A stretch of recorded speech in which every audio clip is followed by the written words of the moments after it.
power hook or a power uppercut, we lean over our front foot and we jab. That's called a power jab. So how do we throw a perfect jab? It depends upon the situation. If we're being defensive, like I said, we throw it with our rear foot. We throw it by making space and circling and angling. Again, guys, when I say circling, I mean making the shape of an octagon or a triangle. You never want to circle around your opponent. You want to cut angles. Because you'll find in sparring that when you're moving back, all these commentators are like, he's moving straight back. It's like, yeah, you try moving off on some fancy martial arts angle and somebody's trying to beat your head in, and your feet feel like they've got lead weights on them. Like, it's a lot harder to be athletic when you're actually in there. I'll let you guys know that for a fact. So make sure that if you're using it defensively, like I said, you're loading your rear leg and then your front leg. If you're using it offensively, you can use the power jab. You can feint upstairs and go downstairs and use that for a number of great setups for the power punches and so forth.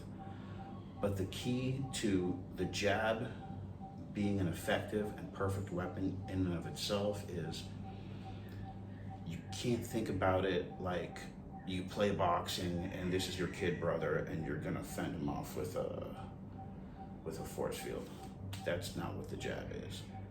If you're throwing 10 jabs and they're landing solid and that person is not on their knees, you're not doing something right. It should have just as much power, just as much tenacity as the power punch that you dream about knocking somebody out with, which is the plan of a self-defense situation or hopefully the ideal end of a fight.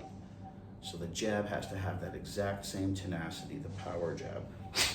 And like those other shots, if your idea is to throw one and you're gonna land it and finish the fight, you're absolutely insane. You've got to string these together. You've got to think of the defense in between, and you've got to use leverage.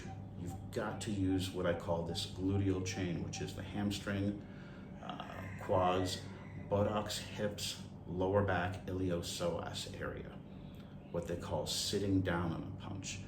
Then you can really feel this weight transfer. Like I was saying, with all the stepping and stuff, you can actually step just by clip-clopping your feet, lifting up your feet alternately. You can get that same weight.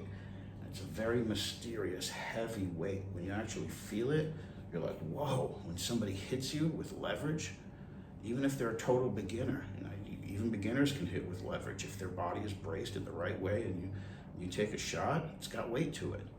So when you feel that leverage, you know, and that's leverage that comes from structure, not muscular force.